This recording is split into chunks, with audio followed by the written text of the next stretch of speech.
Part 3.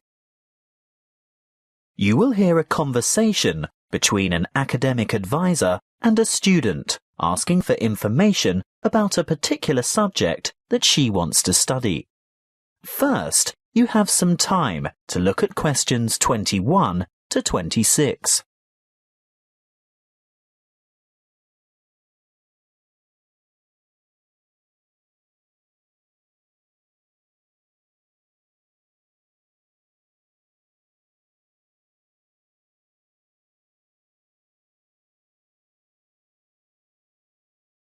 Listen carefully and answer questions 21 to 26.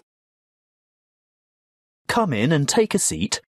Thank you. Now, you've made an appointment to see me with regard to one of the papers you want to enroll in next semester. Yes, that's right. It's the Globalization and Educational Change paper, GEC 692. Ah, well, I know the one you mean, but all the code numbers are going to change next semester, so although the course name will stay the same, the code will be ED995.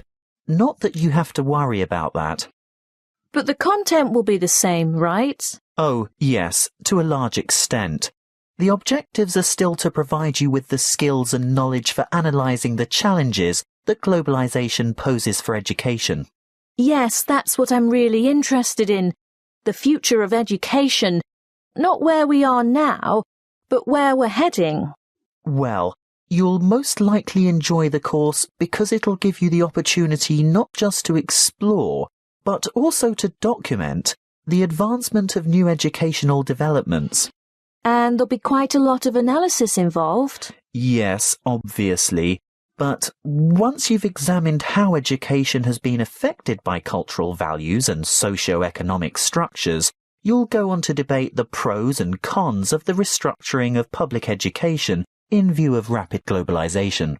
I see, but when you say public education, do you mean worldwide? No. That would be far too large an undertaking for just one paper. You'd probably choose to work with the education system within your own state or country. Sounds interesting, but isn't it a bit restrictive? Not at all. From there, you'd move on to explore the impact of internationalization on curriculum diversity in both developing and developed countries. Have you had a chance to look at the assessment criteria yet? Actually, I have.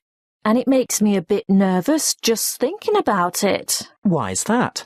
Well, I see that the first assignment starts with an illustrated PowerPoint presentation to the rest of the class. I've never done one before. No need to worry. You can get help with that. Anyway, this presentation isn't graded. It's what we call a formative assessment. The feedback you get will help you to finalise the written review. That's a review of those academic articles in the first part of the reading list, right? Yes, but you only have to choose 5 of them. That first assignment is worth 30%.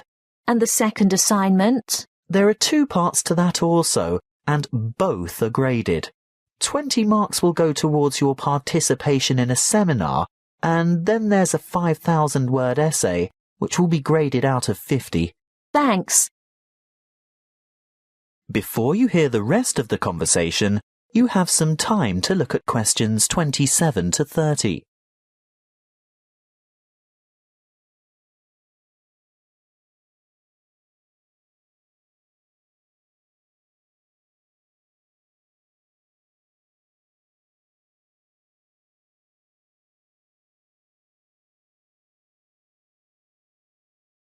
Now listen and answer questions 27 to 30. Is there anything else I can help you with? Yes, the reading list is quite long. Where do you think I should start? Well, I'd suggest you leave the articles until the semester is underway, but a good preparation would be to look at some of the major texts. These ones here. In any particular order? You could start with this one by Tower, here at the bottom of the page. Sorry, who? Tower. TOWER, 2007, Comparative Education. That should give you a good basis. Then move on to Eliot, Educational Issues of the New Millennium. But be sure to get the 2008 edition, not the original 1998 edition, because so much has changed since 1998. The new edition has extensive revisions and a lot of new material. OK, so that's Tower first, then Eliot. I think I could handle a couple more over the summer break. Well, in that case, look for Brown's Education and Globalization, published in 2009. Actually, there are quite a few books by Brown, but I'd start with that one and leave his others till much later.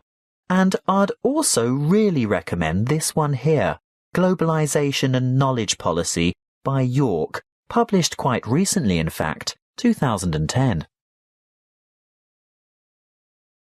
That is the end of part 3. You now have 30 seconds to check your answers to part 3.